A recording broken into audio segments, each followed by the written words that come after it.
If you want to see our previous videos, then click the channel name or picture below the video, then go to the video or playlist option. This is Buri Critical Valmiki Ramayana book chapter 18.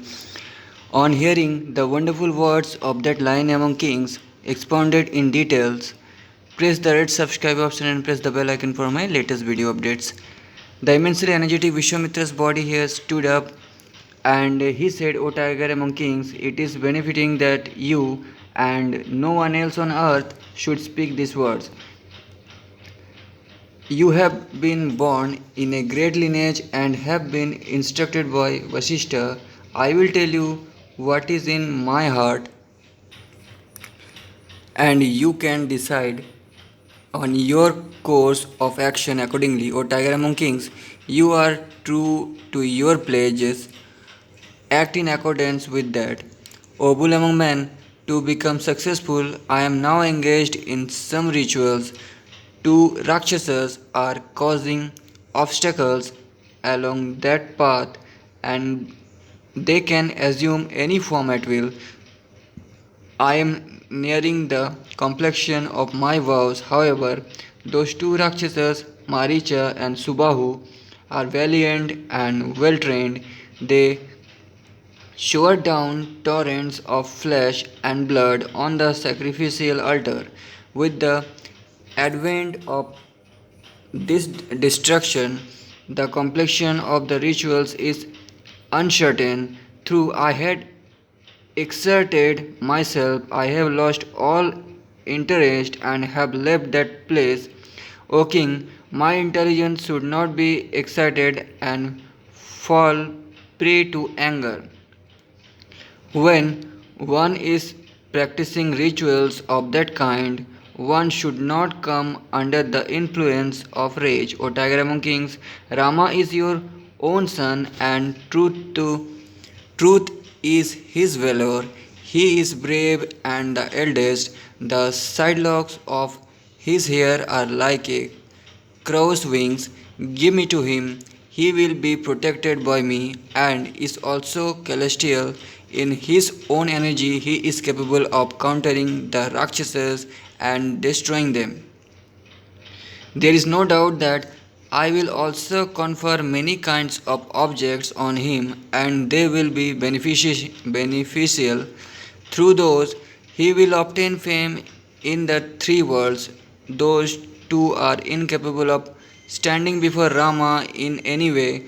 No man other than Raghava is capable of killing them. Intoxicated by their valor, those two wicked ones have been bound by the nose of News of destiny. O tiger among kings, they are incapable of withstanding the great soul Rama. O king, just because he is your son, you should not display excessive affection.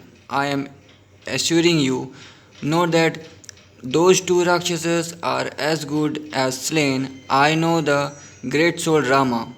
Truth is his valor. The immensely energetic Vasishtha knows this, and so do all the ascetics who are stationed here. O Indra among kings, if you desire to obtain dharma and constant and supreme fame on earth, you should give Rama to me, O Kukutsya. If your ministers grant you permission, and so do the others, the Vasishtha at the forefront, grant him to me and let go of Rama. Without any attachment towards him, you should grant me your desired son, the lotus eyed Rama. The sacrifice will also last for 10 nights. O Raghava, act so that the designated time for my sacrifice is not in vain. You should not have any unnecessary sorrow in your mind. Act so that there is good fortune. The one with dharma in his soul spoke these words, which were full of dharma. Then the great sage, the immensely energetic Vishwamitra, stopped speaking. The Lord of Men heard these words, and they shattered his heart and mind. He was distressed in his mind and suffering from great fear, was dislodged from his throne. Next chapter 19. Hearing the words spoken by Vishwamitra, for some time the tiger among kings lost his senses. Having regained his senses, he said, "My lotus eyed Rama is still less than 16 years of age. I do not see him as being capable of fighting against the Rakshasas. Here is an entire Akshayani, and I am its lord and commander, surrounded by them. I will go there and fight against those who roam around in the night. These servants are brave and valiant and accomplished in the use of weapons. They are capable of fighting against large numbers of Rakshasas. You should not take Rama. In the forefront of the battle, I will protect you with a bow in my hand. As long as I have life, I will fight against those who roam around in the night. Thus protected well, you will face no obstruction in the completion of your vows. I will go there. You should not take Rama. He is a child. He has no completed his education. He does not know about strength and weaknesses. He does not possess the strength of weapons, nor is he accomplished in fighting. There is no doubt that the Rakshasas will resort to uh, deceitful methods of fighting, and he cannot counter that. O Brahmana, O tiger among sages, separated from Rama, I am not interested in remaining alive, not even for an instant. You should not take Rama, O Brahmana, O one who is excellent in his vows. However, if you do wish to take Raghava, take me with him.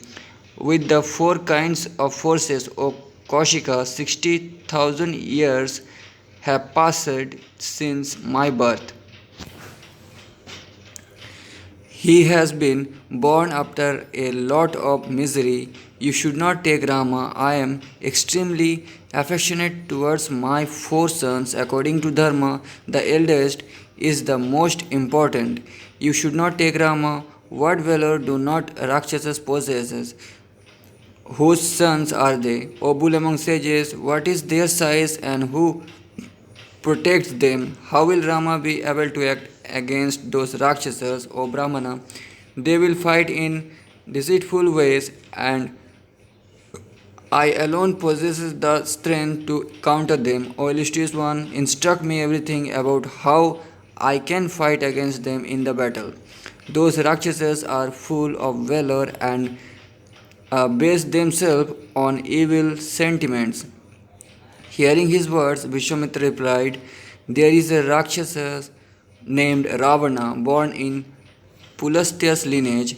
Thanks to a boon attained from Brahma, he possesses and obstructs the three worlds. He is immensely strong and immensely valorous. He is surrounded by a large number of Rakshasas. It has been heard that the immensely valorous Ravana, lord of the Rakshasas, is the brother of Vishravana himself and the son of the sage Vishishrava. The immensely strong one does not cause obstructions to sacrifices himself. He urges two immensely strong Rakshasas named Maricha and Subahu, and they caused obstructions to sacrifices. The king was thus addressed by the sage and told the sage in an encounter, I am myself incapable of standing before that evil souled one, O one who knows about Dharma. You should show your favors towards me and towards my young son. We are limited in fortune. You are our God and our preceptor. The gods, Danavas, Gandharvas, Yakshas, and Panagas are incapable of standing before Ravana in an encounter. What can humans do? In an encounter, that brave Rakshasa sucked away the valor of his adversaries. O best among sages, I am incapable of fighting against him and his army, even with my soldiers, and even if I am with my sons. My son is said to be an equal of the immortals, but he does not know about fighting. O Brahmana, my son is but a child. Grant him to me. In addition, those two are the descendants of Sunda and Upasunda and are like that in a battle. They may obstruct sacrifices, but I will not give you my son. Maricha and Subahu are full of valor and extremely well trained. In an extremely terrible battle, I will fight against one or the other of those two. Next 20. Kaushika heard what he had said. His words were full of affection, filled with anger. He answered the king in these words, You have been born in Raghava's lineage and will bring destruction to that line. Having pledged earlier, you now wish to uh, deviate from your promise. O king, pardon me, I will go to wherever I came from. O Kukutsa, having taken a false pledge, may you be happy with your relatives. The intelligent Vishwamitra was thus filled with rage, and the entire earth trembled. The gods were terrified. The great and patient Rishi Vasishtha, excellent in his vows, discerned that the form of the entire universe was scared. He addressed the king in these words, You have been born in the Ishwaku lineage and are like another dharma yourself. You possess fortitude and are excellent in your vows and prosperous. You should not abandon dharma. Raghava is famous in the three worlds as one who has dharma in his soul.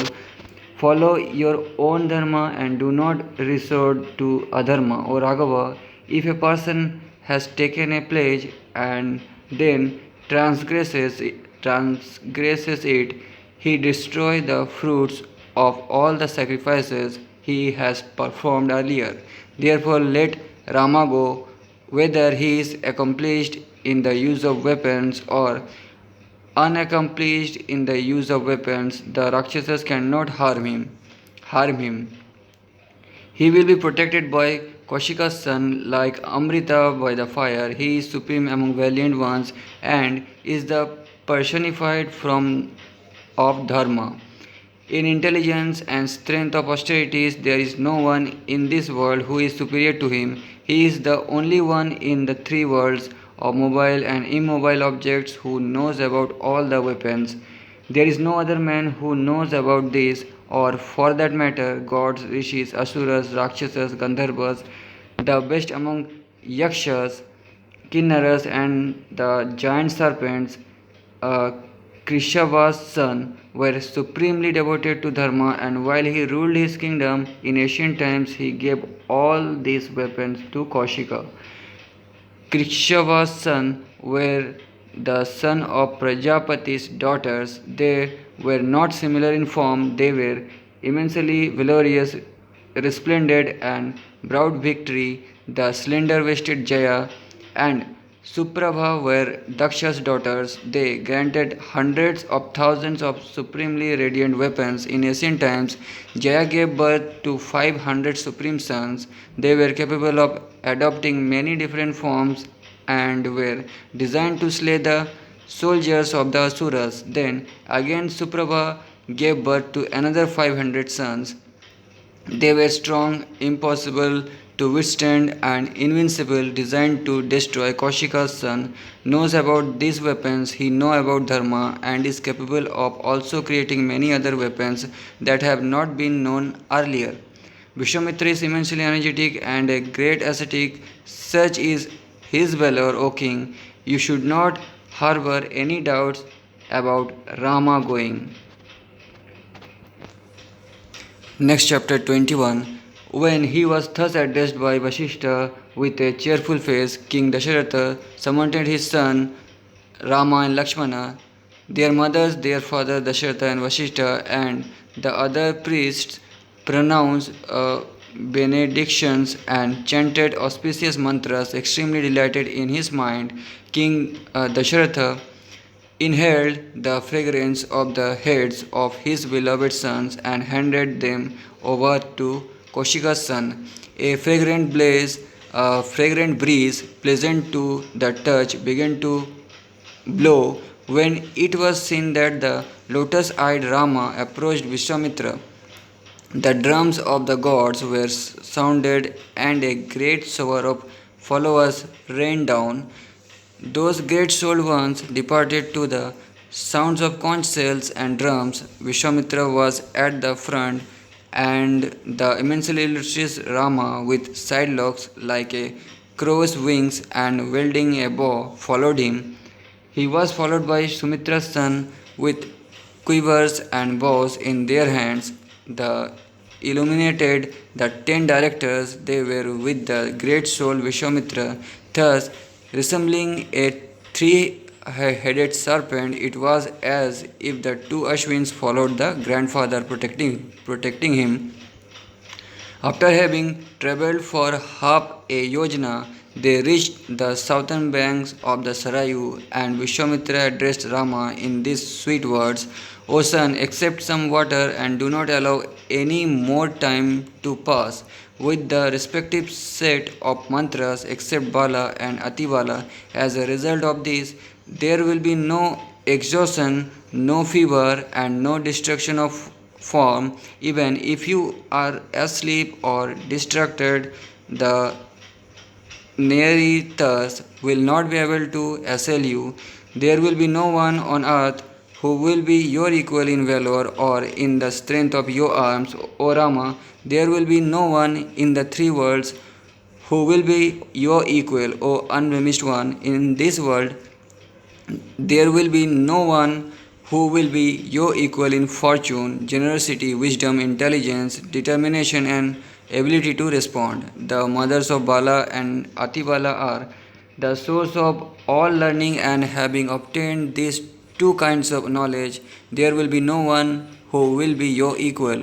O Rama, O best among men, you will not suffer from hunger and thirst. O Raghava, along the way, study Bala and Atibala, the mantra, the power. Having studied these two kinds of knowledge, one obtain unsurpassed fame on earth. These two kinds of knowledge are full of energy and were generated from the grandfather's daughters.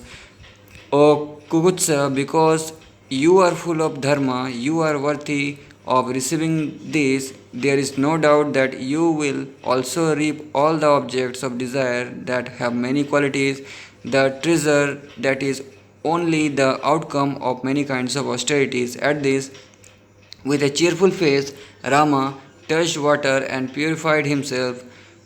He then accepted the knowledge from the Maharishi with the cleansed soul. Suffused with that knowledge, Rama became radiant in his great valor.